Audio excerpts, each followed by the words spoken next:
Hello everybody and welcome back to the channel. My name is Death by Punny, and welcome to the channel if you're new here. With the completion of Danganronpa 2, we are going into a list of 3 new games. They're not new, but they've been in my Steam library. I keep meaning to play them. I was like, I'll slot them in when this game is over, and so that's what we're doing. So today we're going into a game called Lake of Voices. It's by the same people who make Our Life. So this should be exciting. I haven't played it at all, so this is going to be new for all of us. Alright, certain choices are timed. Timed running out isn't something to completely avoid. In some cases, not getting involved can open new possibilities. Other choices aren't timed. These options only determine whether Kika has any special affection for other characters or not. If you survive until the second night, the story will branch into one of 5 different plot lines based on your earlier decisions. The other characters cannot manage all situations in the various plot lines, regardless of what you do. If a character isn't making it, character isn't making it, try getting that plot with different set of survivors. Having same group of characters venture through some other storyline. Becoming closer to someone can add / remove future choices, options, and change how some scenes play out. Your decisions to build that connection may go unnoticed by other characters. Earning the full amount of affection for certain characters can require getting into specific plotline. Okay. My grip on my lantern tightens as the fog around us thickens. While the forests in this area are relatively safe compared to Sinlos, I can't help but feel my hair stand on end the further we get. My free hand fingers the hilt of my sword, something akin to a nervous reflex. Have you seen it before? Bamel, look at this man. Ooh. I like the art style on this too. I wish I could zoom in, but I'll point around with my mouse. Okay, so I like the detailing here on the stitching. Like, it's not completely even and consistent. The attention to the folds, and you can kind of see the form of his torso, and as it goes around his bicep, and these just little flowers here. So as by now, I think y'all all know I'm a art major. So when I play different games, I love looking at just like the art style. That has to do with like how they design everything. So of course, the first thing I'm going to comment on is what this man looks like. Have you seen it before? Mel breaks the silence, either sensing my unease or massaging his own. I hope it's the latter. I haven't. I've had no reason to go near this cursed lake until now. What have you? Mel scratches his chin casually, as though I asked what his favorite food is. I traveled a long way around it once before. Not so pleasant. Something about it just frays your nerves. Although, even being near it is enough. So I'm not the only one who feels it. A sense of relief hits me, but not enough to undo the buzzing of anxiety. Okay, wait 1 second.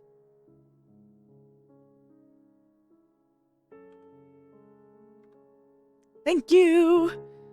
I'm gonna go in here. Up these voices.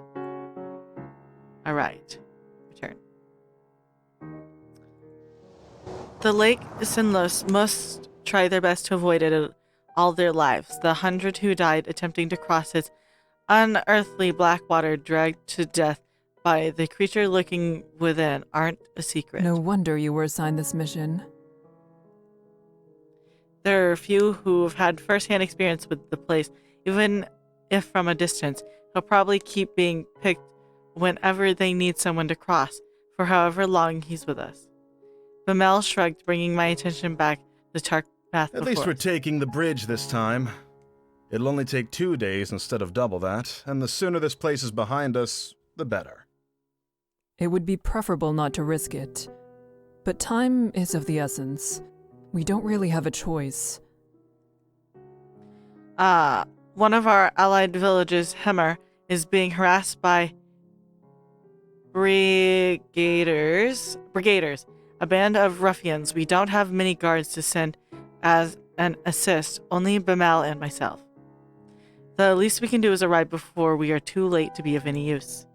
These kinds of squabbles happen often, but have to be put down lest they turn into blood grudge or all-out war. The last we heard, neither option was that far I off. can also see why they chose you to come out here.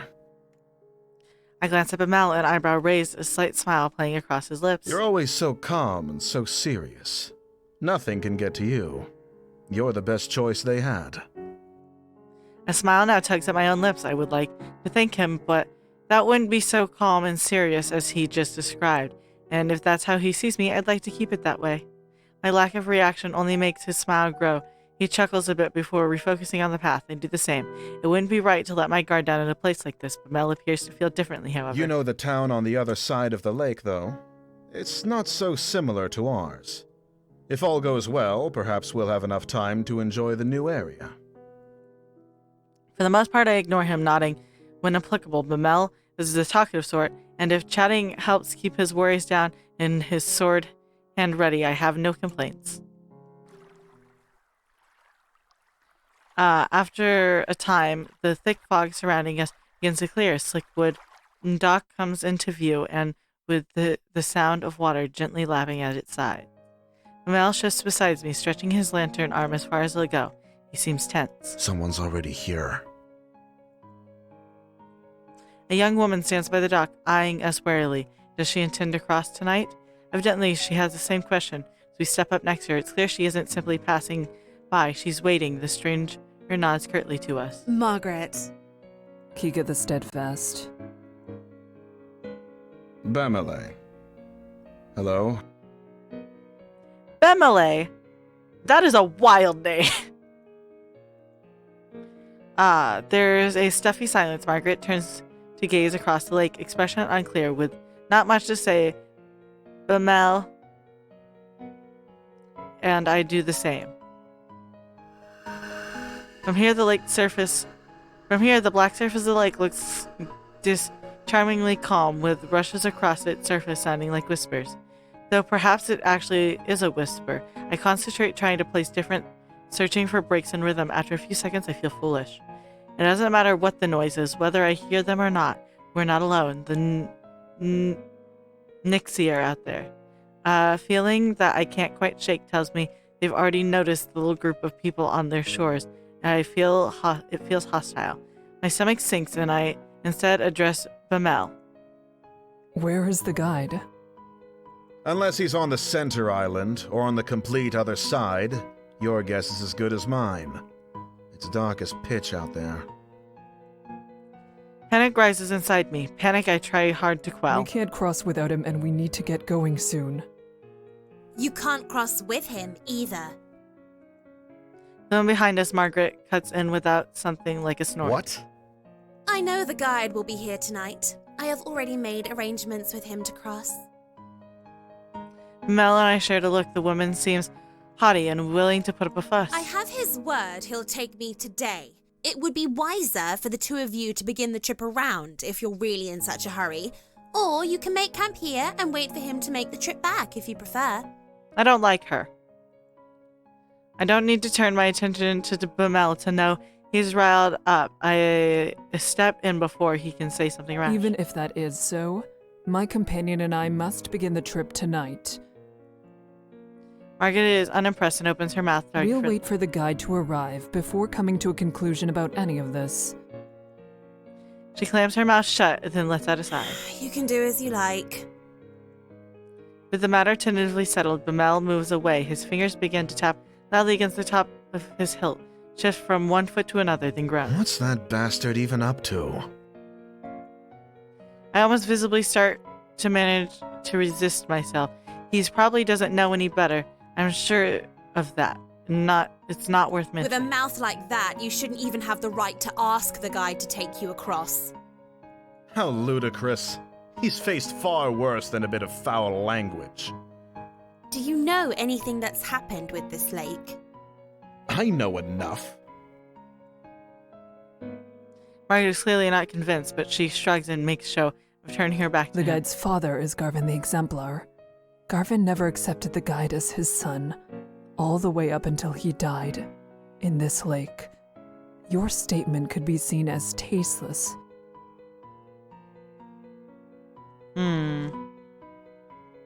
Oh. Bamel rubs the back of his neck, his face regretful. My apologies to the guide. I didn't mean it that way. I never knew about his... well, that. A smile spread across my face when I quickly wiped away. He really did just misspeak. The silence slowly stretches between the three of us, growing more awkward with each passing second. Margaret seems irritated and Bamel abashed. You're quite informed, Margaret. I'm sure you are forgiven, Bamel. Say nothing. Margaret seems very informed. It's been years since the time of Garvin the Exemplar. It's impressive you knew. Margaret smiled, lifting her chin into the air, an over-exaggerated action, somehow pleasant rather than belittling. She is much happier than I anticipated. Yes, I do like to stay informed. And you knew too. Good. This lake shouldn't be allowed to swallow even history itself. My town, the one where I was born at least, was also Garvin's hometown. I was very young when he passed. The entire village went into mourning. People broke down crying in the streets. I'll never forget it. He meant much to everyone who knew him. Oh, I have no such connections. I merely read about it. She paused, seeming to scan the air in front of her for something to say. I'm sorry for your loss. It's all right. Thank you. My town may have taken pride in Garvin the Exemplar and what he achieved, but we weren't the ones who lost the most. That would be his family. We each remained locked inside our own thoughts, not another word passing between us. Eventually, a small light appeared on the bridge ahead, gently swaying through the foggy air. It gets closer and closer until it becomes apparent it's a figure carrying a lantern. That must be the guide, although I can't shake the ghostly aura it gives off. The figure steps onto the shore, but we wait for him to approach us instead of going to meet him. None of us are sure how close to the water we can get before it's no longer safe. He stops in front of us and simply stares. Are you the guide of Sinlos? The man nods. He has a sharp face and weary Well, eyes. that's grand. We would like an escort across the lake. Bamel motions to the two of us and Margaret approaches, a strained smile on her face. Hello, it's good to see you again. I'm ready to cross, as we've agreed upon. The guide turns his face to her as well, face remaining unchanged. It must not be a lie. He would have said something otherwise. She really does have a preference to travel with him. That's a problem. Is there a way we can all begin the trip tonight? Yes, I will allow all three of you to go. But with that many, at least one will die before we reach the other side. I furrow my brow. It's a disturbing addendum, and one offered with little emotion attached to Bamel glares back, asking without asking what we are supposed to do with such circumstances. You should go around. The sentence hangs in the air, the second half unspoken, if you want to live. We don't have time for that. There are people counting on us for protection. Why does she need to go? He jerks his finger at Margaret, whose face contorts with anger. I don't need to explain myself to you. My journey has already been put off once, and I was promised I could go today. I will be going under any circumstances. She meets Mel's eyes with a gaze of steel. He starts to speak and then cuts in. An extra day or two shouldn't be that much of a problem for you. Whoever you're meeting can surely wait such a tiny amount longer. Patience is a virtue, after all. Ma'am? The night is only so long, and if we're still on the bridges when the sun comes up, we'll all die as they sink back below the surface. If you don't decide soon, no one will be going. The guide is dispassionate, stoic. I would almost feel something wrong with him if I didn't share the trait myself. Mel pulls me to the side and clenches his jaw tight. armed. His voice is low and darting glance at We Mark. can easily get her to back off if we make this into an actual fight. After all, we have to go tonight, yes? If one of us really is to die, it'll be her. Would staying be a worse fate than her death? I stared at the dock, refusing to meet Bamel's eyes, and tried to keep my voice as level as We possible. don't know her situation. This isn't a decision we can make for her. What? Mal leans in closer, apparently having missed what I said. I removed the sympathy for her in my response when I was speaking. The guide won't accept something like that, I assume. His face is grim. Then what else do you have in mind? First of all, you and I cannot split up. Either we both stay, or we both go. Right. That's not a question. I cross my arms, a hand on my chin. I have full confidence in my abilities and in Bamel's. There's no reason not to believe the guide knows exactly what he's talking about. If we go, he might not be able to give the group the attention we each deserve. What would that mean? We truly would be putting Margaret's life at risk on top of our own. I believe we And should I go. believe you. Mal replies firmly and steadfast, seeming almost weak and compassionate. To its certainty, he addresses the We guide. shouldn't waste more time. Let's shove off. The guide slowly turns around without even a nod to show his agreement. Margaret stares at Bamel and me, something of resolve in her gaze, and she follows after the guide. At least she didn't insist we stay behind. We should do what we can to protect her. It's our fault she's being put in even further danger. Exactly my thoughts. We will take care of everything. Maybe I'm being naive, but I have no intentions of letting anyone fall victim to this lake tonight. Those monsters can starve. He turns to follow the others across. I will protect everyone on this trip. I will. We will make it through this. I love that we're being very protective. Step 1 foot on the Bridges of Sinlos achievement. I love that. Then I step down to the dock and join them. As soon as I step on the wood, the temperature drops and the lights of my lamps shine against the water, the surface as reflective as a mirror until we each then against death is only a small mistake away. We fall into line and the guide leads the way. Margaret stays close to him and I behind her, watching to make sure she doesn't slip on slick wet wood. Mamel brings up the rear. Each of us holds our lantern in front of us, but it does little good. The fog is thick and night impenetrable, consuming the light as if hungry for it. Above the surface of the lake, it's deathly quiet. No longer is there the whispering winds, nor the sound of the water lapping against the shore. It's just our own mismatched footsteps, the sound of my quickening breath. My eyes drift back to the lake against my better judgment. It's no wonder there's not even a sound on the water with how still the surface is. Seems almost sturdy with the sheen of the black marble floor. I've heard rumors that the water of Sinlos is heavier, more difficult to disturb than natural water. That's just the weight of its oppressing cling is enough to keep someone down even without them. Something even darker, the abyss of the lake flickers just below the surface, or at least I think it does. I turn my gaze to Margaret's back. Better stay focused.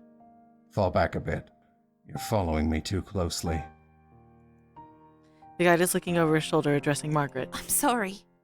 If someone gets pulled into the lake, they'll instinctively reach for anything to hold on to. Do not let that be you. Margaret's shoulders rise and she nods with great seriousness. I understand. Thank you for the advice. He ignored her You gratitude. can speak amongst yourselves if you so choose, as long as you pay attention to where you're going. There is no worth in listening to the sounds out there. If there's anything at all, it'll only be Nixie trying to set you on edge. All right. Then, could you tell us your name? You didn't have a chance to properly introduce yourself, and I've only heard you being referred to as the guide. I don't have a name. Damn. He's facing the front again, his voice as expressionless as before. I have no way of guessing how he feels as he says this. Oh. It's probably not something he wishes to talk about. However, there was something else I wanted to say, so changing the subject is not difficult. Margaret, thank you for allowing us to join you. Margaret shrugs noncommittally